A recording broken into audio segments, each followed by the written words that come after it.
شیر افضل مروت صاحب، 2-3 مواقع، ابھی 2 مواقعوں کا ذکر ڈاکٹر طارق فضل نے بھی کیا کہ ایسے تھے کہ عمران خان سے بات چیت کر کے راستہ نکالنے کی کافی امید پیدا ہوئی لیکن امید آگے آئی نہیں۔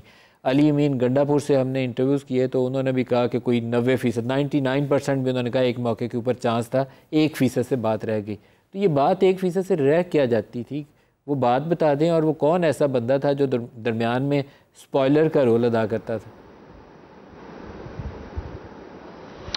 علی امین خان جس واقعے کا ذکر کر رہے ہیں، میں بھی اس کا شاہد ہوں۔ 24 نومبر اور 25 نومبر کو مذاکرات ہو رہے تھے، اور اس وقت یہ کہا گیا کہ جی اگر سنگجانی پہ جو ہے پڑاؤ ڈال دیا جائے اور اسلام آباد نہ آیا جائے تو 4-5 دن کے بعد جو ہے ہم سبیل نکال لیں گے خان صاحب کی رہائی کا۔ یہ باقی ایک بڑی اچھی آفر تھی، لیکن ہم نے اس وقت اس سے فائدہ نہیں اٹھایا۔ یہ جو ابھی باتیں ہوئی، یہی میرا موقف ہے کہ خان صاحب اندر ہیں، وہاں کم اور مخصوص اور متعصب آراء ان کے پاس جاتی ہیں۔ جس چیز نے سب سے زیادہ پی ٹی آئی کو نقصان پہنچایا ہے وہ ہے کسر پسر، جو ان کے کھانوں میں کی جاتی ہیں وہی فیصلے بن کے آ جاتے ہیں، اور 2 دن ہوتے ہیں، تیسرے دن کوئی اور فیصلہ بن جاتا ہے، کوئی اور جو ہے۔ میں اس میں دوسری رائے نہیں رکھتا ہوں کہ پارٹی کے معاملات کا حل اسی میں ہے کہ خان صاحب اپنے اعتماد کے، چاہے ان کی بہن ہو، چاہے سلمان اکرم راجہ صاحب ہو، بیرسٹر غور صاحب ہو، علی امین خان ہو، اپنے ہی اعتماد کے 4-5 لوگوں کو وہ اختیار سونپ دے، کیونکہ وہ زمینی حقائق دیکھتے ہیں، ان کو علم ہے کہ کس طریقے سے جو ہے اس نظام میں ہم نے چل کے اپنے مقاصد حاصل کرنے۔ ابھی یہ جو بات ہوئی آج، جو کہا گیا کہ جی یہ کمیٹیوں سے استعفے دے، یہ سوچ کی میں حمایت نہیں کرتا ہوں۔ اس دن کہا گیا پارلیمان کہ جی ضمنی الیکشن کا بائیکاٹ کر لے۔ دیکھیں ان سے اگر ہم یہی ہمارا حل ہے تو ایک وقت پہ تو آپ کہیں گے کہ جی پارلیمان سے نکل جائیں، ہم تو بہت ساری چیزوں سے نکل چکے ہیں۔ میرا خیال یہ ہے کہ اس چیز کا احساس کرنا ہوگا۔ یہ جو آپ نے کہا نا بیرسٹر غور صاحب، بالکل آپ کی تمام یہ جو الفاظ ان کے بارے میں کہے، لیکن ایک بیرسٹر غور نہیں، پاکستان تحریک انصاف میں کوئی شخص وزن نہیں رکھتا ہے ماں سوائے عمران خان کے، اور عمران خان صاحب سے جو فیصلے کروائے جاتے ہیں وہ بدنیتی پر مبنی ہوتے ہیں۔ اس میں یہ سوچ نہیں ہوتی ہے کہ ملک کا بھلا ہو، پارٹی کا بھلا ہو، خان کا بھلا ہو، اس میں سوچ کر فرما ہوتی ہے محدود اہداف کے، اپنے ذاتی پسند ناپسند کے، کسی کو سپوائلرز کون ہیں؟ کسی کو اٹھانا ہے۔ مروت صاحب، وہ سپوائلرز کون ہیں؟ سپوائلرز کون ہیں جو عمران کو اپنے مقاصد کے لیے استعمال کرتے ہیں؟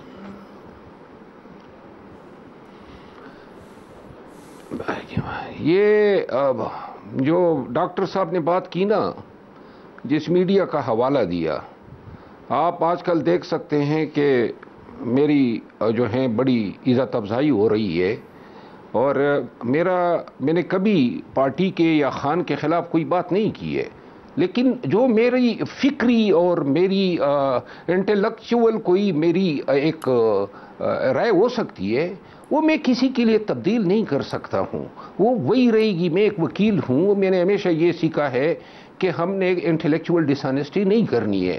باقی جو ہیں یہاں پاکستان تحریک انصاف کے تو اب 70-80% جو ان کے اعصاب ہے اس پہ تو سوشل میڈیا سوار ہو گئی ہے، اور یہ بعید نہیں ہوگا کہ جلد ہی سوشل میڈیا جو ہے وہ وہی فیصلے کرنا شروع کر دے جو کہ سپوائلرز کر رہے ہیں۔ اور وہ سپوائلرز کون ہیں؟ آپ نے یہ کر رہے، اور ابھی سپوائلرز کون ہیں؟ سپوائلرز کون ہیں؟ دیکھیے سپوائلر جو ہیں وہ یا تو کم عقل ہیں، کون ہے؟ یا بدنیت ہے، کون ہے؟ یہ نہیں کہتا ہوں۔ دیکھیے ملک صاحب، آپ اچھی طرح جانتے ہیں کہ یہاں پرسوں ہی میں نے ایک ٹویٹ کیا ہے کہ میں کچھ زیادہ کم سچ بولوں گا تاکہ تھوڑا سا جو ہے میرے لوگوں سے مراسم خراب نہ ہو، تو لہٰذا مجھے آپ مزید ایک کمپین کا شکار نہ کیجیے گا. All right. ڈاکٹر طارق، جب آپ کہتے ہیں کہ 2 مواقع آئے تھے، نومبر والا بھی آپ نے حوالہ دیا، تو محسن نقوی براہ راست پی ٹی آئی کے لوگوں سے، ادھر سے علی مین تھے اور بیرسٹر گور تھے، ان سے انٹریکٹ کر رہے تھے، پیغام رسانی بھی ہو رہی تھی عمران خان سے. کچھ عمران خان کی شرط بھی عجیب سی تھی کہ مجھے 1 دن میں رہا کیا جائے، وہ کہہ رہے تھے کہ نہیں 2-3 ہفتوں میں کر دیں گے. لیکن یہ معاملہ ٹوٹتا کہاں سے تھا کہ 2-3 مواقع تو تھے، پریزیڈنٹ ٹرمپ کے الیکشن کے ارد گرد بھی یہ بات چلی تھی. ابھی یہ جو مئی والی پاکستان اور بھارت کی جنگ تھی، اس کے درمیان میں پھر لگتا تھا کہ کوئی راستہ کھلنے لگا ہے. ٹوٹتی کس بات پہ آ کے بات؟ کون ہے وہ بندہ جو اس کو توڑ دیتا ہے، آگے چلنے نہیں دیتا؟ دیکھیے، میں بالکل اس پہ آتا ہوں، لیکن ابھی جو سوشل میڈیا کی بات شیر افضل مروت نے جو میری بات کا ریفرنس دے کے اس کو آگے بڑھایا ہے، میں اس کو کمپلیٹ کر دیتا ہوں ایک جملے میں. بیسیکلی اس وقت پاکستان تحریک انصاف کی قیادت یہ سوشل میڈیا کی ہوسٹیج ہے.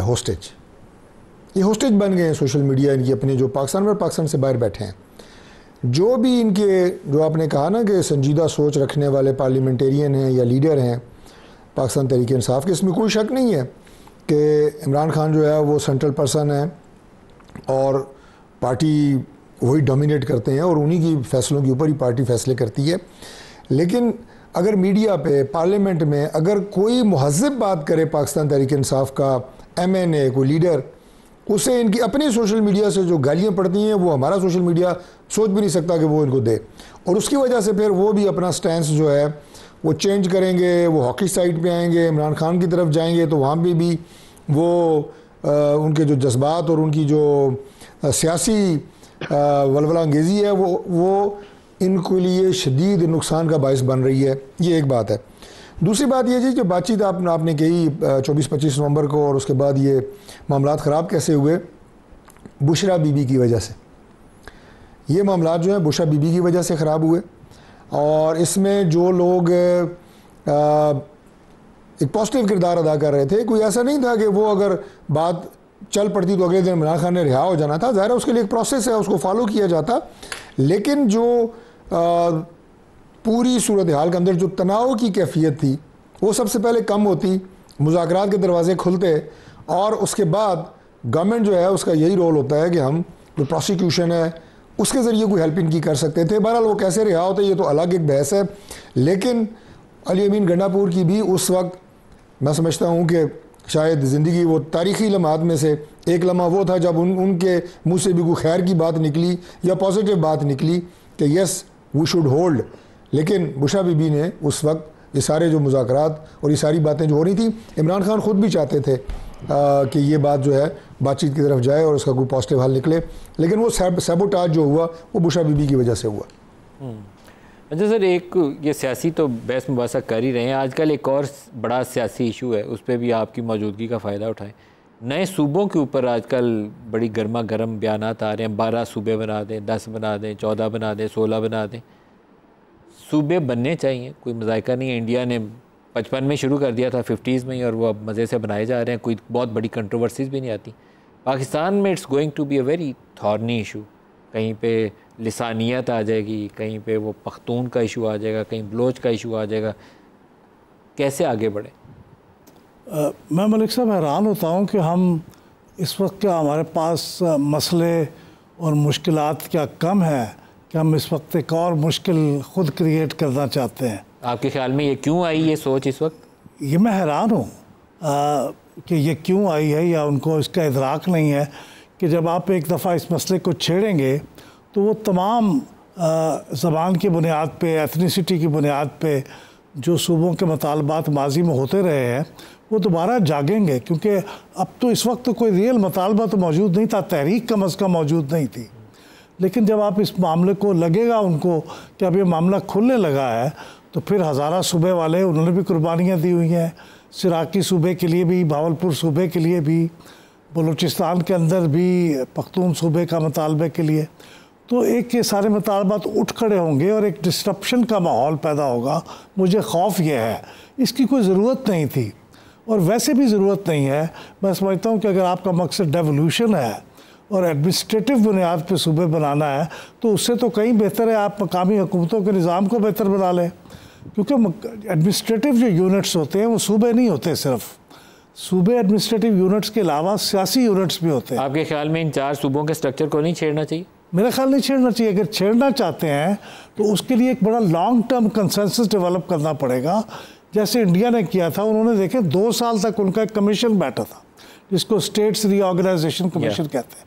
اس کے بعد ان کی رپورٹ آئی تھی، پھر پارلیمنٹ نے ڈیبیٹ کی تھی، پھر وہ اسٹیٹس ری آرگنائزیشن ایکٹ بنا تھا 1956 میں۔ تو اس طرح کا کام کرنا پڑے گا، لیکن اس طرح کا آپ کو کنسنسس ڈیولپ کرنے کے لیے بہت صبر اور بڑی محنت کی ضرورت ہے نا۔ اس میں بڑا وزن ہے کہ آپ مقامی حکومتوں کو پروونشل فائنانس کمیشن لائے اور ان کو امپاور کر دیں تو آپ کا مسئلہ ویسے ہی حل ہو جاتا ہے، لیکن وہ ہم کریں گے اس وقت یہ تو کر لیں پہلے، یہ اگر نہ کرے ورک تو پھر صوبوں کی طرف۔ مروت صاحب آپ کیا کہتے ہیں، نئے صوبے بننے چاہیے سر؟ جی میں یہ سمجھتا ہوں کہ اگر جی ملک صاحب کس سے پوچھا ہے آپ نے؟ شیر افضل مروت صاحب آپ ہی سے پوچھ رہا ہوں۔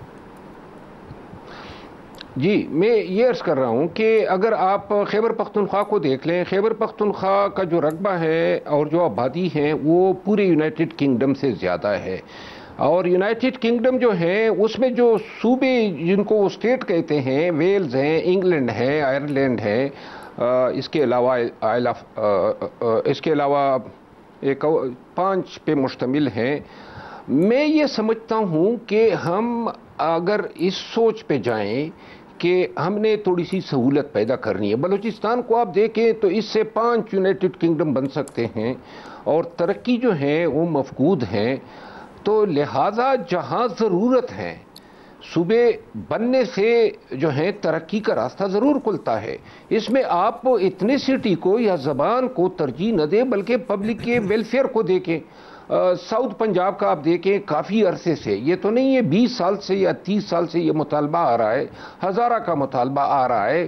اندرون سندھ جو ہے اس کو اگر آپ کراچی سے جوڑتے ہیں، جو اس میں مسئلے مسائل ہوتے ہیں، پھر انصاف کی فراہمی ذرا تیز ہو سکتی ہے، ہائی کورٹس بنے۔ اگر خیبر پختونخوا میں نئے صوبے بنانے ہوں تو خیبر پختونخوا میں آپ کیسے تجویز کریں گے؟ کیا ری ڈرا ہوگا؟ کیسے نئے صوبہ بنایا جائے گا اس کے اندر سے؟ دیکھیں میں خیبر پختونخوا سے بلانگ کرتا ہوں۔ میں یہ سمجھتا ہوں کہ خیبر پختونخوا کے لوگوں کو آپ 3 یونٹ میں ڈیوائیڈ کریں، 3 صوبوں میں، صدر اضلاع کو علیحدہ صوبہ بنا دیں، جو پشاور ہے، ملاکنڈ، یہ اسی طرح ایگزسٹنگ رہے ہیں، اور ایک صوبہ جو ہے وہ ہزارہ کی شکل میں جو ہے جنم لے۔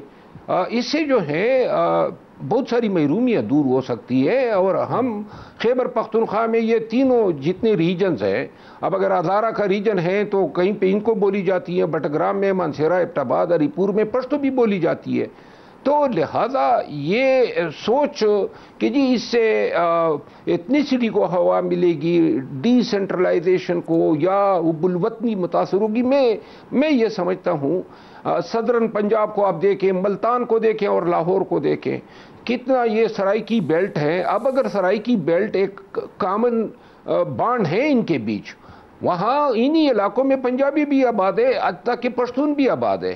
آپ نے یہ سوچنا ہے کہ ہم نے ان لوگوں کو جو ہے سہولت دینی ہے، اور کب تک، یعنی 78 سال ہو گئے ہیں، 4 صوبے ہیں، اب یہ اسٹیٹک سوچ ہوگی کہ ہم نے آگے نہیں بڑھنا ہے۔ 2 منٹ رہ گئے۔ ڈاکٹر طارق صاحب آپ سے بھی پوچھ لوں، مجھے لگتا ہے جو NFC کے نیچے وفاق سے صوبوں کو وسائل ٹرانسفر ہوتے ہیں وہ ایک بہت بڑا ایشو ہے جس کو درست کرنے کی ضرورت ہے۔ NFC ریکانسٹیٹیوٹ بھی ہو گیا، تو مجھے لگتا ہے صوبوں کی بحث شاید ایک اچھا سیاسی دباؤ کا حربہ ہے کہ اگر صوبے زیادہ مستی دکھائیں گے تو پھر ان کو بتائیں کہ نئے صوبے بھی بنائے جا سکتے ہیں۔ NFC از اے بگر ایشو۔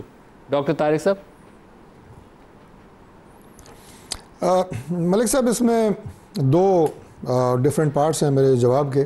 ایک تو ظاہر ہے گورنمنٹ کی طرف سے جو میں پہلے وہ ورژن دوں گا، کیونکہ میری اپنی ذاتی رائے کو یہ نہ سمجھا جائے کہ ابھی ہم کچھ نئے صوبے بنانے جا رہے ہیں۔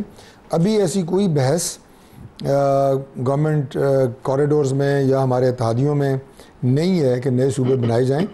اگر کوئی یہ بحث ہوگی تو تمام ہمارے جو ایلائز ہیں، پارٹنرز ہیں، سیاسی جماعتیں ہمارے ساتھ اتحاد میں ہیں، انہیں کانفیڈنس میں لے کے اور اپوزیشن کو بھی کانفیڈنس میں لے کے اس پہ بحث کا آغاز ہوگا، جو کہ ابھی تک نہیں ہوا۔ یہ تو ہے ایک بات۔